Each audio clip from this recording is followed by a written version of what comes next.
Hello and welcome to Let's Enter the Arena. I'm your host, vmcampos, and this is the podcast where I talk with a member of the Magic the Gathering community, where we focus on MtG Arena.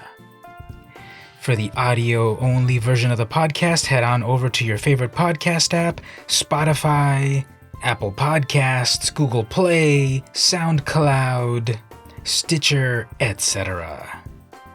This is another episode of the podcast where I talk about San Diego Comic-Con plus Magic, a match made in heaven. As such, there's no extra guest, it's just me talking about my amazing time at San Diego Comic-Con 2019 and how Magic the Gathering was featured. So Magic the Gathering actually has a long history at San Diego Comic-Con.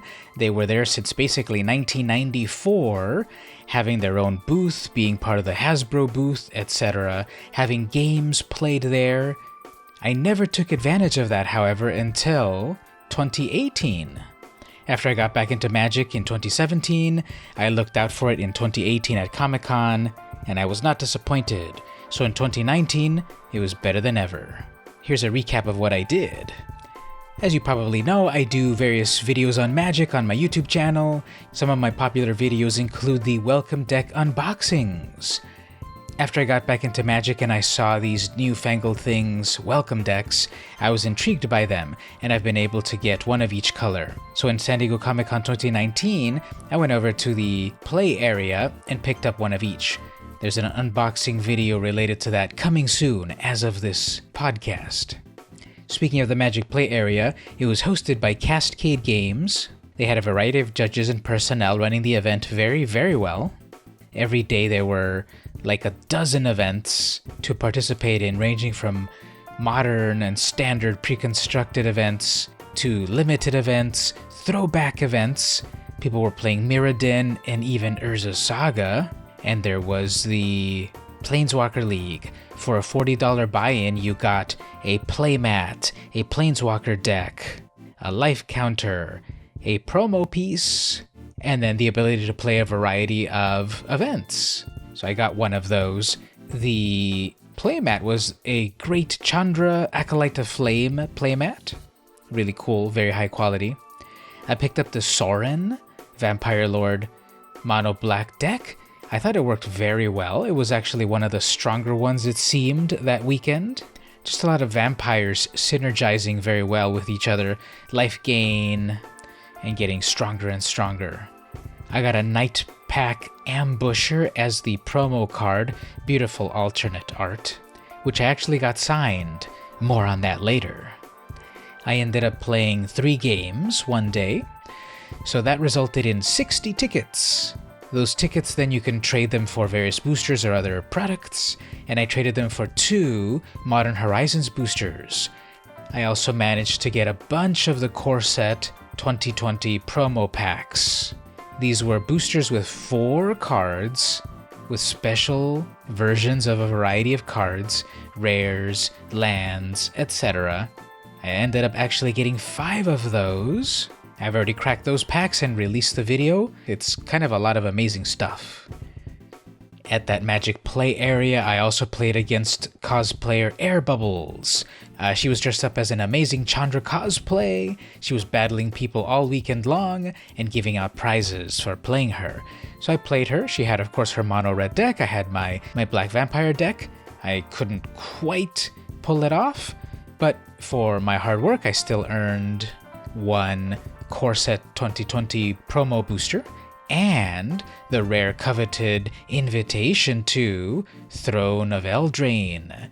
Yes, the beautiful purple invitation that caused everyone to think that we were returning to Lorwyn. I got one of those in my collection. Just think about it, very few people in the world have that.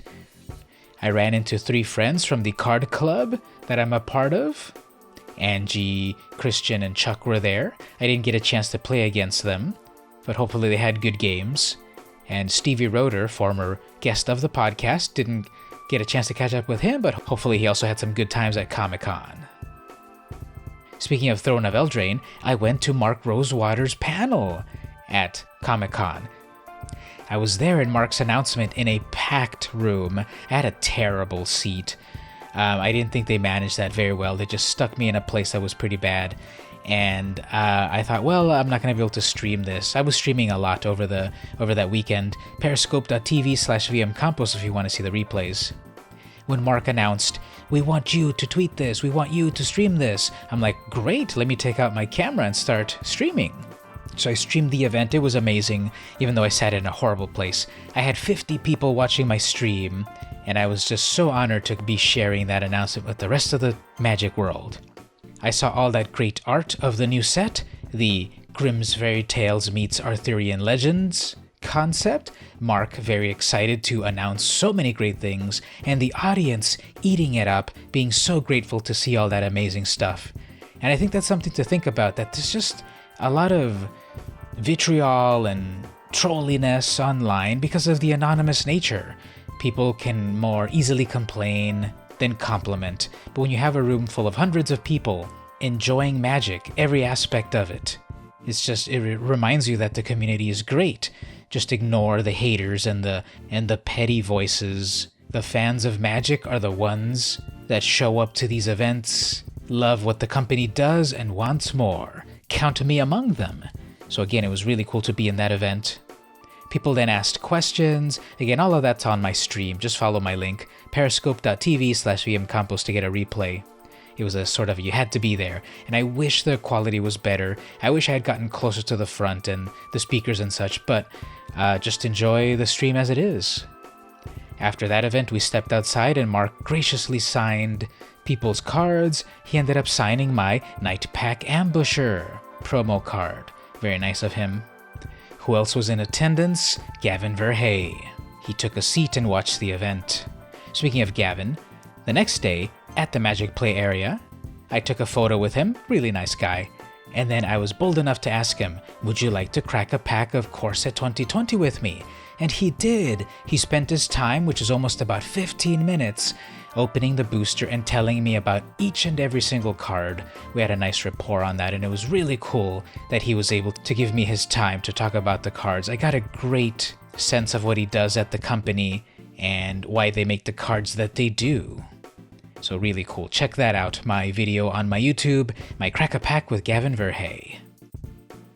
I think that's the best way to end this episode of the podcast, by having that great moment with a bigwig in the world of Magic, someone who's just there and open for the community. Actually, one more thing I want to announce here on the podcast. I have been selected by Wizards of the Coast to be a featured streamer. During the week of August 19th, I will be streaming Monday through Friday at 3:33 p.m. Pacific Time at youtube.com/vmcamposjr, and I guess also at twitch.tv/vmcampos. I can multi-stream, I suppose. And Wizards will provide me with various features in an Arena account. They will give me codes to give out to you, the community. All you have to do is watch and you'll know how to get those codes. Thank you so much, Wizards of the Coast, for giving me that opportunity. So stay tuned for that. The week of August 19th, on my streaming channels, I will be streaming Magic Arena thanks to Wizards of the Coast. And I think that's a good way to end the podcast. I'm moving upwards and onwards. As I wind down the podcast, quick reminder, check me out on Twitter, twitter.com/vmcampos. I tweet all the time, various comic book, Magic the Gathering related stuff, cats, cool photos, etc.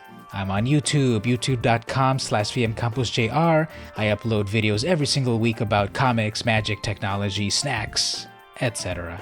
And I stream every Saturday, 11 a.m. and 11 p.m. Pacific Time. Come and hang out. And lastly, I'm on Patreon, patreon.com/vmcampos. Join the Patreon for as little as $1 to help fund all my endeavors. And to get exclusive stuff, you get access to deck techs, longer videos, and more. If you go up to the $2 range, I'll actually mail you some vintage Magic cards from my collection. No, not a Black Lotus. I think it's worth it. This has been VM Campos, and I'll see you in the arena.